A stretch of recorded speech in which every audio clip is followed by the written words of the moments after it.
নমস্কাৰ সকলোকে ওয়েলকাম জনাইছো মোৰ ইউটিউব চেনেললৈ। মোৰ নাম শ্ৰী ভৱেশ ৰয় আৰু আশা কৰিছো সকলোৱে ভালে আছে।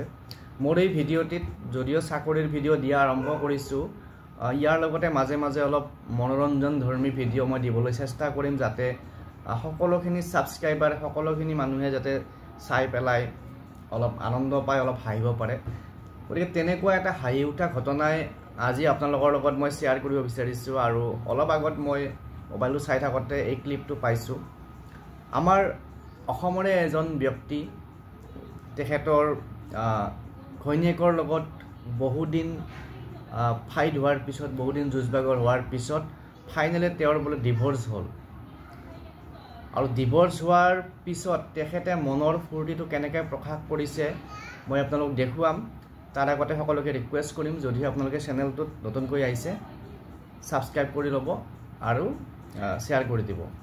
আমি সাধাৰণতে কোনেও কামনা নকৰোঁ যে কোনোবা হাজবেণ্ড ৱাইফৰ মাজত ডাইভোৰ্চ হওক। আমি বিচাৰোঁ, বা আপুনিও বিচাৰে, সকলোৱে বিচাৰে যে প্ৰতিগৰাকী হাজবেণ্ড ৱাইফ পতি পত্নী ধুনীয়াকৈ থাকক, সংসাৰত ধুনীয়াকৈ জীৱন কটাওক। কিন্তু আমাৰ সমাজত এই ডাইভোৰ্চ নামৰ ইছ্যুটো চলি আছে, হয়তো ভৱিষ্যতে চলি থাকিব। কাৰণ মানুহৰ মন বেলেগ বেলেগ আৰু তাৰ ডাইভোৰ্চ হোৱাৰ বিভিন্ন কাৰণ থাকে।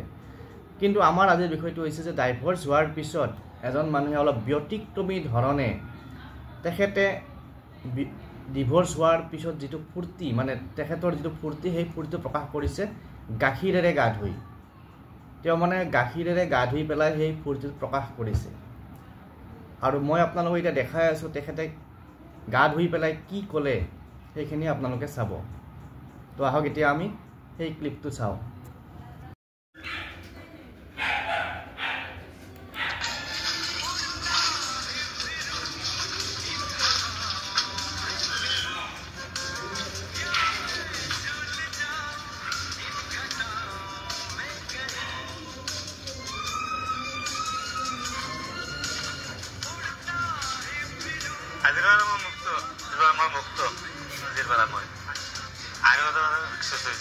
বাৰে বাৰে গুচি যাই থাকে।